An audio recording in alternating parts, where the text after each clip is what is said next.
All right. Hello, everyone. Welcome back to tonight's lecture. We are doing Horses in the Americas tonight, and that's going to be taught by Viscountess Else Hunrvogt. So she'll be discussing the evolution, dispersal, and reintroduction of horses to the Americas and the role that horses played in the colonization of Meso and South America. So tonight's lecture is part of the Wapawa Period America lecture series. That's our monthly lecture series to promote the study of North, South, and Central American cultures within SCA period.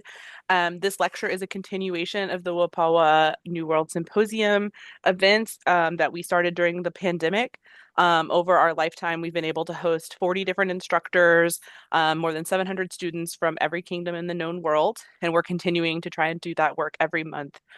Previous lectures from this series are on our YouTube channel, which I'll post in the comments at the end of the night, as well, or on the chat at the end of the night, as well as in the links and description on the YouTube video. So just a few housekeeping notes before we get started. So the lecture, like I said before, is being recorded. So that we ask that you either raise your hand, wait for the instructor to call on you, or leave comments and questions in the chat. Our instructor today has said that she's okay with soft interruptions during when you change slides and things like that. So feel free to just speak up if we're in that kind of in-between space. But this will all keep the recording kind of nice and tidy for those of who aren't able to join us tonight for whatever reason. Secondly, in joining any of our lectures or any Wapawa event, you're agreeing to the New World Symposium's zero tolerance policy for racism, xenophobia, colorism, other forms of discrimination. So if you have concerns about any attendee, any classmate, anything like that, I hope you'd feel safe in reaching out to me. My email address is going to be in the chat as well. Um, and thirdly, we are currently looking for teachers for both September and October. So if you are interested in teaching on a North, South, or Central American topic, I would love to speak with you. If you don't have a class already prepared, I'm also happy to chat with you about developing that class and helping you test that class to see if it's something that you'd like to present for our group. So again, you can reach out to me. My email address will be in the chat, or feel free to reach out to me on Facebook or other methods. So thank you all again for attending our lectures, showing support for our teachers and all their hard work. I'm starting to recognize some of you as multiple attendees to our lectures, so that's really exciting. I'm going to turn it over now to our instructor, and so that we can get started. Hi, everybody. My name is Elsie, and I'm a horse addict. I'm very excited to be here today to be covering my favorite topic, which is horses. And I'm actually really excited to be able to interact with you all because I love some of the information from the Americas, and the knowledge that you guys generate and share is absolutely fantastic for me. My obsession is the horses. Sometimes I forget to pay attention to the people. So being able to build on the work that your researchers and your instructors have done is hugely, hugely helpful. With that comes the caveat that some of the information I'm going to present today is presented merely from the idea of the context of the horse. There are many, many other layers there that I haven't put together yet. So for myself, so I apologize in advance if I mispronounce things or if there's a piece of knowledge. Please share with me what you know, because that's how we all get better as we learn things. So I have already shared in the chat, but my information is all contained on my website, which is equisedu.com, hallowed hippology. And does that work? Okay.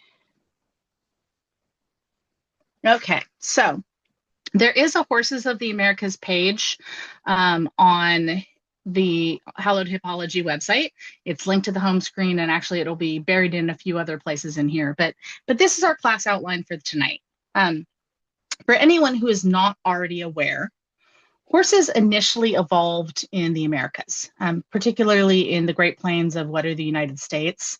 And we'll go through that a little more detail, but we're going to start with their evolution. As far as we are aware, they went extinct the same time the rest of the megafauna did. And so then we'll move on to their reproduction from the Iberian Peninsula. We do have some evidence for their adoption and use by indigenous people, and we will touch very briefly on Northern European work. So For those of you that maybe didn't grow up obsessed with horses, what we want to do is kind of go through and look at where horses came from and where they evolved. And really, if we look here in North America, particularly the Western and Great Plains region, you can see starting here in the Pliocene, we had this development where this Equus genus starts to pop up. As we get a little bit later on, we start to see that spread across to some of the other regions where we're looking on. And you'll see this Hippidion species come up, or genus come up as well, which is important. Equus was a little late getting into South America relatively. We don't have much evidence for it in the recent time period. And conventional wisdom is that domestication occurred somewhere in Asia. Potentially on the Asian steppes, possibly more than once. There's more information coming down that pipeline as things move on. So we start to branch out into this family. We've got our Equus out here. Again, we've got that Hippidion that you saw in South America is right there. For those of you who have not looked at a phylogenetic tree before, as things go out, this is the relationship where we think evolution happens and how the families came together. And what becomes important is as we start to look at that family of horses, this is where we branch out and we have what we think of. So this is all of our Equus, what we think of as our modern day horses. We also have zebras and asses from both Africa and Asia that are part of that same family. So dialing this in a little bit, what are we talking about when we're talking about these megafauna? Here are some examples from, let's see, this was West Central Mexico. This is basically Jalisco. And we have examples here of, the giant precursors of woolly mammoths, right? So you've got the Santa Catarina mammoth skeleton shown here. And what I want to dial in here is, you can just kind of make this out, but we've got the Santa Catarina mammoth. Those are the tusks that are off on the left-hand side of this small image that I'm sharing. You can see we've got more of something the size of a woolly mammoth that's here on the right-hand side. And you can see the little tiny Equus that's above the pink arrows just behind. So you can get an idea. These are fairly small critters compared to these sort of massive elephant-sized things that are standing 15 feet tall and are weighing 8 to 10 tons, just the largest of the megafauna. We also have some example of, these are some skeletal remains of that type of horse that would have evolved and been present in West Central Mexico during this Pleistocene era. So this is where horses started. As far as we are aware, they went from being in this place to disappearing during an extinction event. But we also have some evidence of them in the Ice Age in Colombia. We have rock paintings that are left behind, and they're difficult to carbon date, but you can see the different regions that have some of these megafauna detailed throughout them. As I pointed to earlier, the Equus was a little late coming down to South America, but the Hippidion evolved down that direction, and then Equus came later.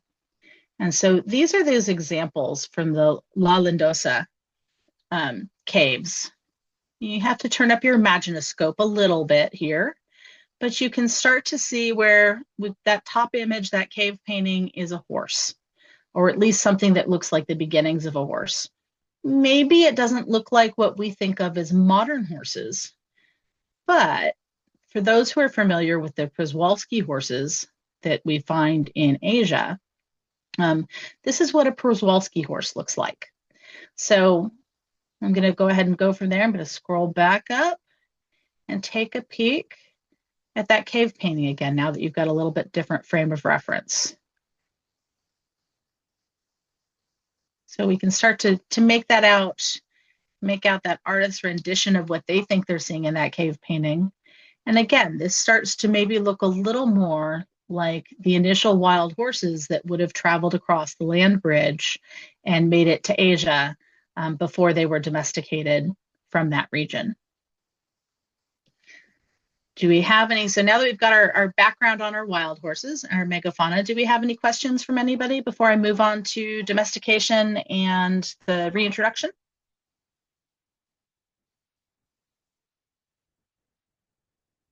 Okay, now we're down with the nitty gritty. We can start to get into the stuff that makes me excited because it actually involves sitting on horses and riding them, which is always my exciting time. So we have a pretty good record of importations from the Iberian Peninsula into the New World. Most of the initial importations came into Hispaniola, and particularly they came into La Isabela, is where that first settlement was. What happened when they got there is the horses that they brought over, which included both stallions and mares, were very well adapted to this environment that they had originally come from. And so when they brought those horses over, they saw a fair amount of rapid breeding. And so they had some initial introductions that came into place. But what they found is after they'd been there for about a decade, the horses were breeding well enough and were well enough established that the governors of the location were saying, no, don't send us any more. We have plenty. And so you had this initial introduction. And then from that island, you can see our red number 1 as our initial bringing the horses over. From that island and from the Dominican Republic, modern day Dominican Republic, they spread out and they went over to all other sorts of regions of the New World. And in many of those places, they also set up breeding colonies and they moved horses from those regions into other places. So we had a lot of dispersal of these Iberian genetics. Specifically, the introductions that came into play is we had introductions to Hispaniola in 1494, 1404, 1408, and 1426 that we have documentation for. We also had introductions to Nueva Andalucía or Nueva Granada in 1530, 1534, and 1544. We had horses that came from modern-day Portugal to Brazil in 1535, 1543, and 1549. And we also had horses that came from Spain through Cuba into Florida in 1538. So if you look at this diagram, it's that little number 9 that's going back from Cuba to Florida. And so that's when we had the introduction that we know about into the modern United States. And we have pretty good records on the types and numbers of horses that they sent. So we've got a good level here where we saw a variety and we sent it. Horse probably refers predominantly to males if there's not a distinction. Every once in a while, they were kind enough to break down the males and females. Sometimes all the records gave us was horse. But we do have a good indicator of how many horses came through. They did send multi-sexes. And so we were well established for breeding populations. And as a matter of fact, the initial requirement to bring horses over specifically asked them to bring not just the horses that the horsemen needed to do their job, which were probably stallions in this case, but also they made sure that they brought 5 extra horses that were mares. So they had 20 horsemen come over each with their own horse, and they had an additional 5 mares that came over so that they could set up the breeding populations. And from there, we had spread of horses throughout Mesoamerica, and including both the east and the west coasts of South America. That comes into play a little bit later as we start to get into some of the more locations that horses went to. So we have really good details from the Spanish perspective of the initial introduction of horses into Mexico. I work mostly from Lockhart's 1877 translation, and the information here is given from that. I will tell you, there is some detail in the Spanish that is not in the English translation, Eventually, I'll get into that and dig in a little bit more and find out where the differences are. I think Lockhart was doing more of a summary than a direct translation when he went through and reviewed Diaz's works. My Spanish is not quite up to reading Diaz's work in its entirely. I've got my daughter keeps promising me she's going to skim it and tell me which paragraphs actually talk about horses, and then I can go through and pick through the Spanish. Um, but we have this as a starting place, and so as a horse person. And for anyone who's not familiar with Diaz's work, this was one of the soldiers who came over with Cortez during that initial time, and went and stayed on all of the various islands throughout Cuba, and then went ahead and came over and joined Cortez's expedition to the Yucatan. And so he wrote memoirs that he kept through, some of which is probably true, some of which is maybe a little exaggerated. But it does give us a starting place on what the horses were, and there were a few places where he's got some particularly good details that go in. For example, he's provided us with a pretty good description of the first horses that came over. For that initial expedition that Cortez had, there were 16 horses that they brought, and these were all horses that were purchased in the Caribbean, potentially bred locally.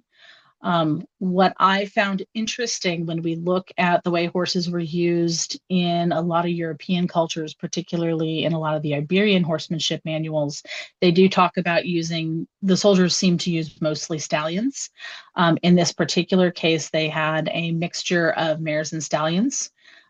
And the other thing is we start to get into the later centuries in Europe, horses tend to be very specialized in their training. Often they didn't have training for both jousting and war. I did think it was noteworthy that all of these 16 horses were trained for both. So that would be a difference. It does not tell us, I believe these were horses that were probably all bred in the Caribbean, but they may have been horses that were brought over from Spain. And he gives us some really good detailed descriptions over what those initial horses that look like, which is really exciting to me if you're a horse person. If you're not a horse person, maybe not so much. But we do have details about the colors, and they had a variety of colors that came through. It was not just a simple one. I did think it was very interesting that they spent a lot of time desensitizing these horses to firearms. So if you've ever worked with horses, they tend to be very reactive animals. They are a prey species, so they're going to react to what goes on around them. And so we do a lot of things in terms of our individual training with them where we get them used to the things we want them to, we think they're going to be exposed to, like in the SCA. I've got an event coming up. We've got one of the folks who flies drones. And so we're making a point of having him bring his drone out so the horses can spend some time about that, because that's something they're going to encounter in war. So here's a period example where they spent time going through and making sure that the horses were ready for firearms. There were some really good detailed husbandry concerns that Diaz went through in terms of just the shipping to get the horses to the Americas in the first place. And we have some particularly good details of what they did for treating the horses, and they treated them the same way that they treated injured Spaniards, perhaps to the detriment of the indigenous, definitely to the detriment of the indigenous populations. But you can see the importance that his details place in terms of how vital they found these horses to be as tools to work with and accomplish what their goals were. They do talk a little bit about the differences in the weather. These were horses that were bred at sea level, or at least lived for quite a long time at sea level, and then they went ahead and they took them to higher elevations and colder climates and things that their horses were not used to without any kind of acclimation. And it is really important. You'll see this as you look through some of the various Spanish and honestly, even modern accounts looking at things. I have seen modern researchers discount that horses could be that skeletons could be from horses that were interacting with the Spaniards because there are butcher marks on them. But Diaz does detail that they did go through and butcher their horses that were killed in battle. And so that was a lot of meat for them to have wasted. Ooh, that doesn't help. One sec.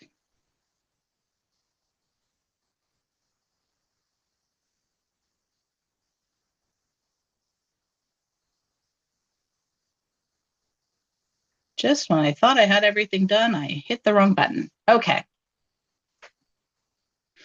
So the horses themselves were used mostly for sort of a shock and awe detail. Let's go ahead and hit that first. Diaz goes through and describes some really detailed descriptions of sort of displays that they put on. There are some specific battles where he will talk about the horses being used in battles against the indigenous populations. But what I found more interesting out of the works and what he included was that the horses were a big demo and a big display, and they were used as a kind of a demonstration of the Spaniards' might, you know, and in conjunction with a lot of cannon use and all sorts of things to put on a show, which actually follows a lot of the things that were done with horses in Spain. It's definitely a mentality that you'll see in place other places. Um, he will go through and give some pretty good details on what they did and where they did it and where they chose to have these displays, and particularly early on in their expedition, setting things up. Even when they first met with Montezuma, going through and they had the cannon with extra powder and they had the horses and everything was really sort of designed to project might, at least from their perspective. And there's a few smaller scale places that you would see that detailed through where they did the same kind of things. Now, that did not always work in their favor. Let me go back up to where the buttons are. I apologize for this little bit of scrolling. Because what they found is, horses have four-hoof drive. They're pretty sturdy, but they did find that in some locations, the footing in the land itself worked against them. They had some bogs where they couldn't get the horses through, which created some challenges with battles. There was some sandy ground that created some challenges, and there actually were some battles in Mexico City which had hard ground, and they had some problems with the horses slipping on the footing in the ground there. And so they did have cases where both the terrain as created by the indigenous populations, as well as the terrain that was natural to the continent, defeated them. And it made to the point where they could not make their horses do all the things that they would like to do, in terms of both being effective in battle as well as projecting their effectiveness.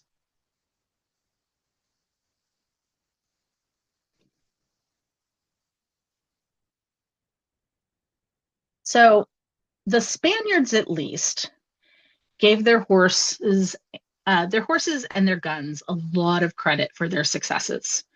And it's notable that Diaz, who wrote these things, was a foot soldier. And he will constantly go through and detail the highlights of the horses and the impact that they made. There were a few other things that came through to play and places where the indigenous populations were able to go through and make some headways against the invaders. And they found that nighttime was a particularly good time to go through and attack the Spaniards. And the Spaniards were vulnerable at this time. And so they would go through and they would adjust their tactics. But there was a point where the horses were not machines. They couldn't go all hours of the day. And so those things came through and became important. The other thing that the indigenous populations were able to do against the invaders was go through and find ground. We talked about the footing impacts earlier.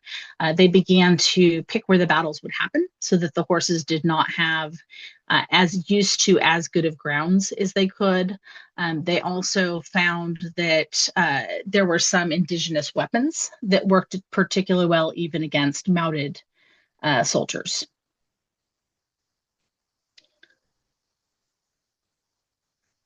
And this is where I started to speak about this a little bit. Um, I'm afraid I'm going to mispronounce this, but Tenochtitlan, it was a very well-developed city.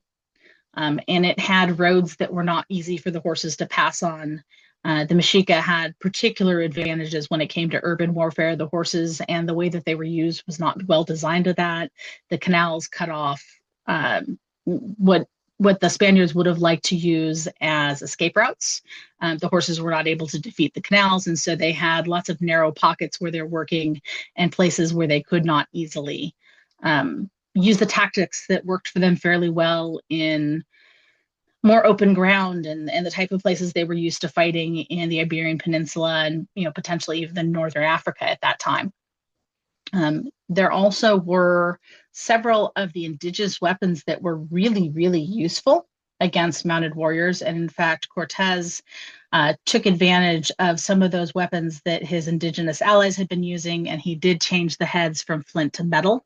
And he found that those worked even better against other Spaniards once he was having some disagreements with Spain and what he was going to go through and do. He was able to take advantage of the technology from the folks who were there and then use that against the other Europeans so he could impact their horses.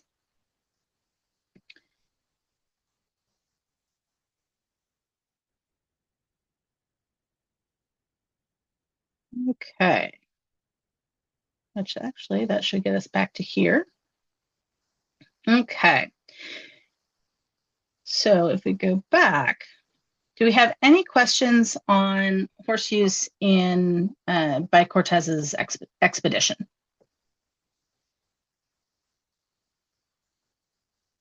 Okay. Move on to St. Augustine. And we have just a little bit of evidence here.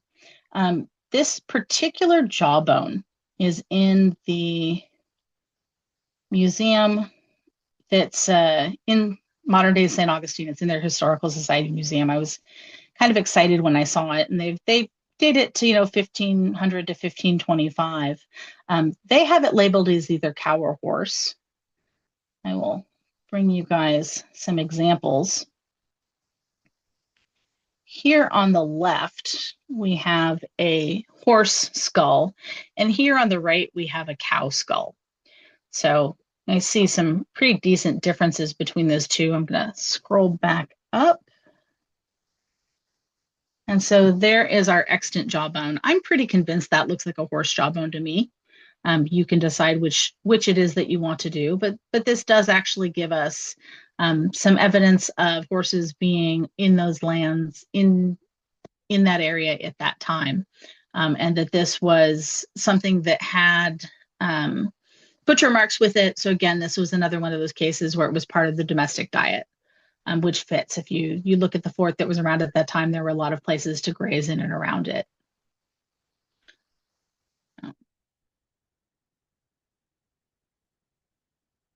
So then we get to sort of where my interest in horses in the Americas started. My persona is actually loosely Holy Roman Empire. And someone mentioned that there were accounts of when the Germans came through and set up to settle what is now modern day Venezuela. And what I was really excited about it at the time was we had this long, detailed written account from Philips van Hutten on what he did and his explorations and the details that came through. This particular case is in German, and I really want to give credit to both Grafin Cornelia from Drachenwald, as well as one of my modern writing friends, Britta Schmidt, she is from Austria. And they were both kind enough to go through and read this work and pull out the references to horses and provide us with sort of an explication of what was in there so that we have an English language account. And a lot of what we saw in terms of the indigenous interactions with the horses at this point, we didn't seem to see very much. Most of what we see with the detailed chronicles talk about the interactions with the Europeans using their horses to explore the land. There were some cases where riders went off on their own. They did find the gentleman disappeared. Even though they went with large men and horses, they didn't find any remains of this gentleman's horse. They did later found that the indigenous populations had his rapier and other belongings. So that was probably some place where they were successful against the invading force, and they were able to go through and make changes for this individual. Um, but we would see that the horses themselves did not seem to have any value for the indigenous populations at that time. There was one reference where the German parties were going forth. They had indigenous porters that they had, I'm going to use the word hired. It may not be correct, but that's what I'm going to use. They had indigenous porters that were working with them or working for them that were carrying a lot of their loads. And there was one case where they crossed a river and they did talk about putting them on the horses. That did not seem to be something that was common. And at least at this point, you did not have a lot of examples of the indigenous folks that were riding. What you saw more commonly is that folks were on foot for the most part, traveling around as they went through the exploration. They had several places where we went through, and you start to look at some pretty impressive numbers of the horses and men and the various scouting parties that went out as they were trying to explore the land and find what they could. Um, uh, Fairly large numbers of horses, and these horses were all horses that had been brought in from Dominica. They came in from the breeding programs that were going on in the Caribbean. So these were Caribbean horses at this point. Um, and they did go through and seems like they continually brought them through. We don't have any indications that they were doing a lot of breeding themselves, but that seems like they were bringing them through. The writing does not mention if they had mares, so if they had the ability to breed. It's kind of general. They do use some general words for different qualities of horses, but they don't seem to be using any kind of description that would indicate to us that they had both stallions and mares so that they could be breeding locally as well. They did describe that, again, the horses they found to be very useful for combat. And it seemed like, again, maybe this was a shock and awe thing as much as possible, because there were times they seemed to be able to disperse the indigenous populations when they themselves were mounted. But when they did not have horses, the Europeans found themselves faring very poorly during the skirmishes, and the indigenous populations definitely had the upper hand at that point. So the horses they found to be very, very useful during this 500-mile, 3-year journey. But the Wessler Charter was revoked and the colony was disbanded. So that was the end of the German explorations of the New World.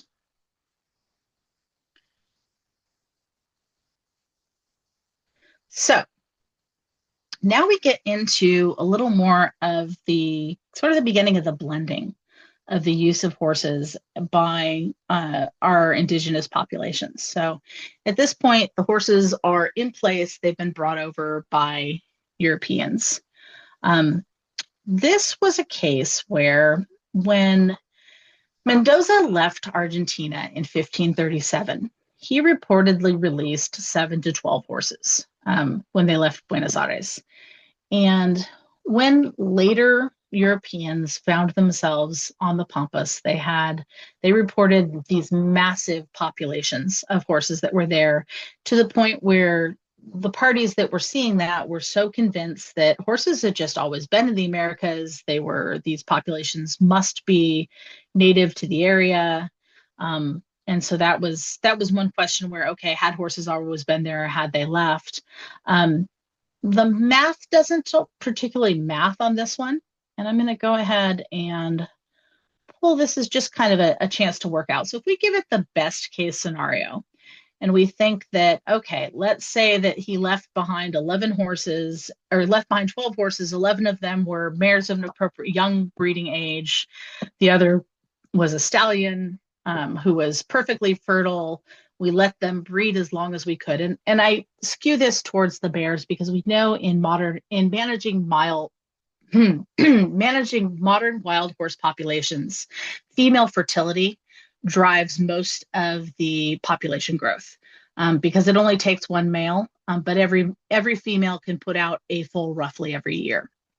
And so if we go through and we skew this for the best possible circumstances, we're looking at 25 years of breeding before we're starting to see the sorts of numbers that those Europeans were saying that they saw. And so I think we've got a few things going on here. We've probably got some exaggeration. It wasn't 10,000 horses. 10,000 may be something where they were using 10,000 to express very large numbers of horses.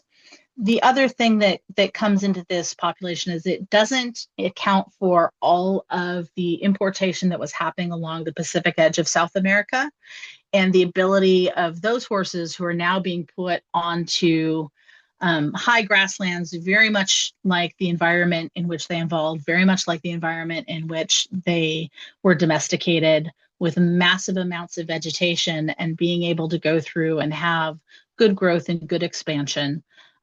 And potentially become involved with populations that had some tie into some larger pack and draft animals in terms of the native camelid species that could be found. So maybe that played a role in the expansion of the horses on the Pampas.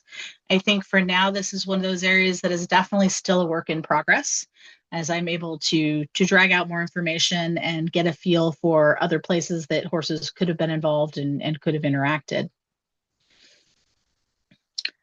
So now we get into, I'm going to briefly return to North America. For a long time, when we start to look at horses in the modern United States, we had the one case where the horses were in St. Augustine, clearly. But for a long time, the story on the Great Plains and the story that everyone told, let me rephrase that, the story that people of European descent told was the story of the horses did not get access to the Great Plains and to the indigenous populations there until after the Pueblo Revolt of 1680. That was sort of the accepted dogma in history circles. There was some work that was done by Taylor et al. In 2003. They'd been going through and they'd been looking at some bones. So these are metacarpal bones, right? Same bones that I showed you from the ones that we saw in Jalisco, where it's the equivalent of your hand bones. It's just horses only have, like I said, horses can only flip you off. They only have a middle finger. They only have that central portion left. But so Taylor went through and he started looking at these bones, and he was looking at populations, and he was going through and he was doing carbon dating.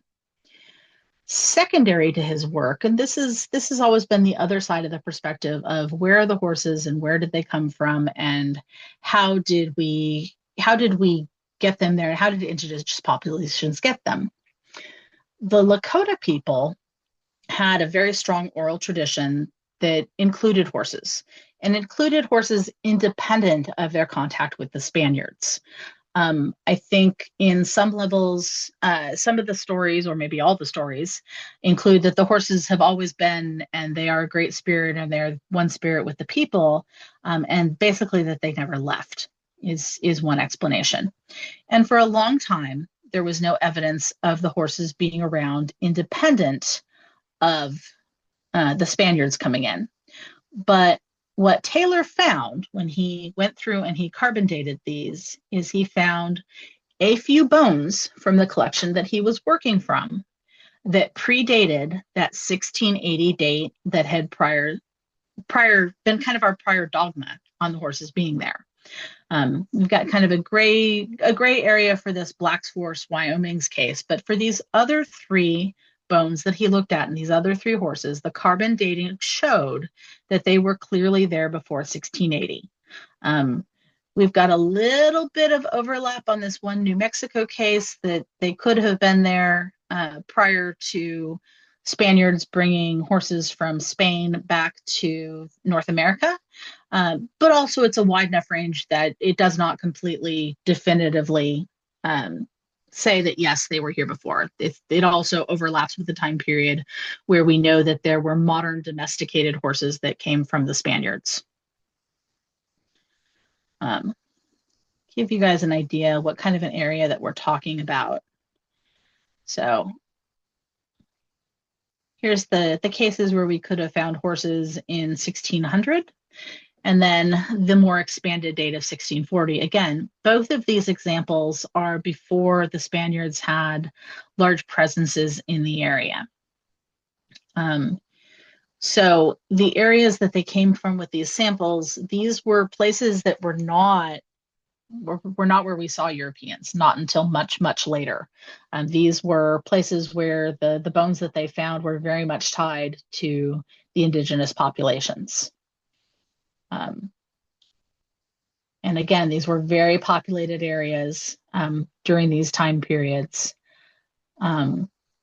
And even in some of the later things that we found, they were in areas that were consistent. There wasn't a strong Spanish tie-in. There were cases where they were consistent with indigenous use. And so we're seeing, so that 1680 line is that Pueblo Revolt. This red line is when horses were first available in Mexico. And so that gives you kind of a clear indication of where the overlap is, where the carbon dating is telling us where these horses are, and sort of those windows on when horses could have been there and where the potential sources were, whether they stayed around, whether they were here the whole time and were never went extinct as part of the megafauna extinction event, along with the rest of the megafauna, or whether they were reintroduced but came to the indigenous populations independent of the Spaniards being in that area. Oh.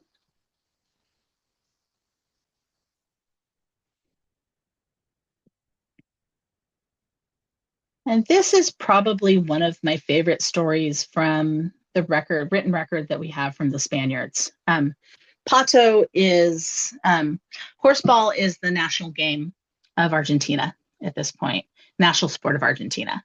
And it has its roots in period Argentina, the SCA's time period in Argentina. We have accounts from 1610 and 1611 where Jesuit friars wrote accounts where they talked about playing ducks. And so what Pato involved at that time was it involved groups of riders from different areas going through and having a duck in a basket. And they would go through and they would wrestle with this duck and they would get control of the duck and then they would run with the duck back to their estancia. And that's sort of the most detailed account of it. They also went through and played versions of it in the town squares. And what I really like about these accounts is they specifically talk about, you see the April 4th, 1611 account that's down towards the bottom of the screen now. It specifically talks about having the indigenous populations from that area being able to go out and run with ducks, so play pato, which is something they only would have done on horseback. I suspect the reference to throw arrows refers to a Spanish game called Juego de Canes, which probably came from a Southwest Asia, North Africa game called Jarides, in which riders would go out and they had little short spears that they would throw at each other, sometimes with and without shields. And so it was an indigenous game. You'll see accounts of this being played from the 14th through the 17th, 18th century, depending on where you are. And I suspect that's what throwing arrows was. And so that would have been another mounted game where the indigenous populations clearly would have been riding these horses and interacting with them. And this was something that was done for enjoyment and to have a good time. And so you see that interplay that comes in. So, and we like playing pato in the West Kingdom today with our horses and playing a variation on it. So those accounts always make me smile. So then I always get the question about what about Northern Europe? What about some of these other regions? We do have one researcher who accounts that horses came from Northern Europe, especially the British Isles and the Netherlands in about 1620, so outside the SCA's time period. Beyond that, I do not actually have a lot of resources on this. I have not looked extensively into Iceland and Greenland. I have looked into some of the settlements in modern day Canada and have not found a lot of evidence of horses being there in terms of coming over with the Europeans. In terms of horses remaining, there is some evidence out there that horses were in modern day Alaska as recently as, probably 5 or 6 thousand years ago, but that seems to be sort of the last of the evidence that we have on those. So this whole research project for me is very much a work in progress, and I definitely like to go through and add more information. If you get a chance and you're interested in following up, come back to the equisedu.com website for hallowed hippology. And as I get more information in, I will certainly add it and share the knowledge. And as you guys trip across, this is my big ask. As you guys come across resources, it is tremendously helpful to me if you can go ahead and share those resources. I have benefited so much in my research from other people being able to the things they trip a horse across, because horses are almost everywhere in the SCA's time period, a little bit later in the Americas than in a lot of the other continents. But they cover so much of a swath, and the casual mentions will happen. And so as you guys come across things, if you're thinking, hey, Elsie might like to hear this, yes, I would. It's about horses. I would like to hear it. So you can reach out to me. My contact information is on my website under the editor's information. And I love to get emails. I love to get leads on places to go. I'd love to have more information on context, on how the various peoples used horses in their everyday life during this window in the Americas where we know they had access to domesticated horses. So with that, I will be quiet for a moment and see if anybody has any questions.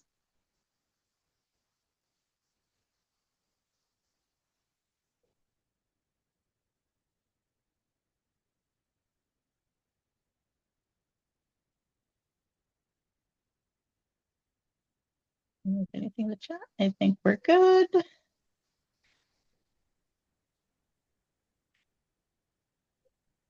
And if we don't have any questions, we can probably go ahead and stop the video. And I'm happy to be available for further questions if anybody would like to ask anything off the camera.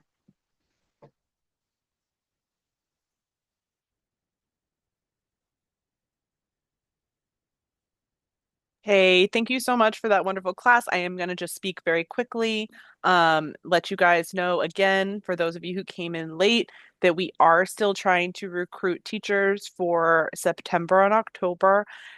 Even if you don't have a class yet, just get in touch with me. Let me know what type of class or what type of subject you'd like to teach about, and we can go over that information and see if it's an appropriate topic for our class, or I can kind of guide you in the direction of developing a curriculum for that class if you need kind of that hands-on assistance. I'm going to put my contact information in the chat as well. And if you are interested in getting future emails about upcoming classes in the lecture series, as well as a quick email when this video is available on YouTube, you can also put your email address in the chat as well. I'll download that after the fact and send those all out. I promise I don't spam you or sell your information to anyone. I just let you know when there's more great period America content for you to enjoy. So I am going to stop the recording now. If you guys want to hang out for a little while, we've got about 10 minutes until 8 o'clock, but of course we can stick around longer if you have more to discuss. Thank you again for this wonderful class.